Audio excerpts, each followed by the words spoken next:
Viruses are not contagious. AIDS is not contagious. It's a man-made virus. It's the lymphonomic virus of a sheep, and it's the leukemic virus of a bovine, spliced together. Man-made.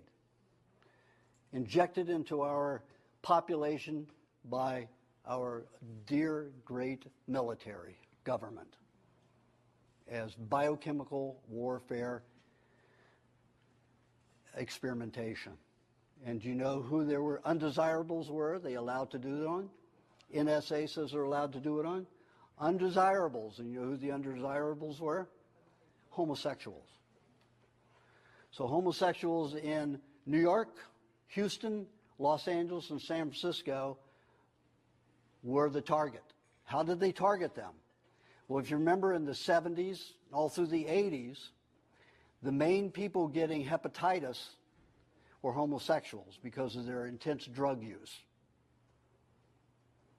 So they were given it in the hepatitis B vaccine, and they were strategically put in those cities.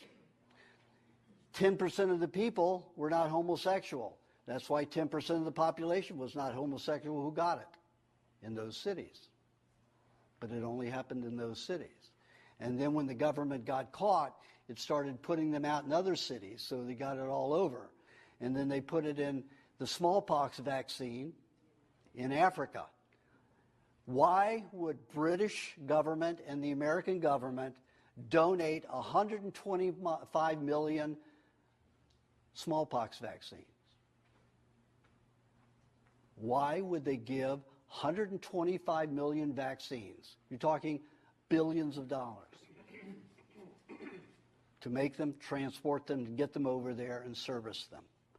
125 million vaccines were given and funded by the British government and the American government. Why do you think they did that? What happened?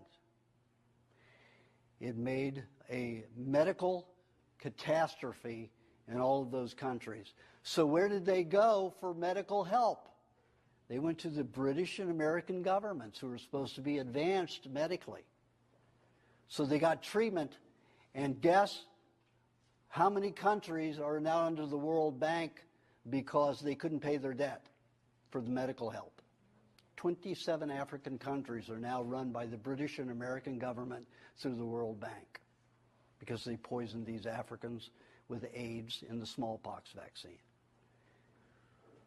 Nobody got AIDS there except people who got the smallpox vaccine, unless they were getting transfusions from somebody who had the smallpox vaccine. So you can get it, transmit it in blood, but you can't transmit it sexually, you can't transmit it any other way because it has to be injected into your body. You bleed outward, so you can't get it even if you have anal sex and you bleed. You bleed outwardly, you don't bleed inwardly. And if you have, Dr. Strucker showed that there are only 2 viruses per ejaculation. 5 white blood cells destroy 2 easily like that, they'll never get in. And like I said, they can't procreate. They don't reproduce because they're not alive. Viruses are not alive. They are made by cells to clean the body. It is a solvent, a soap.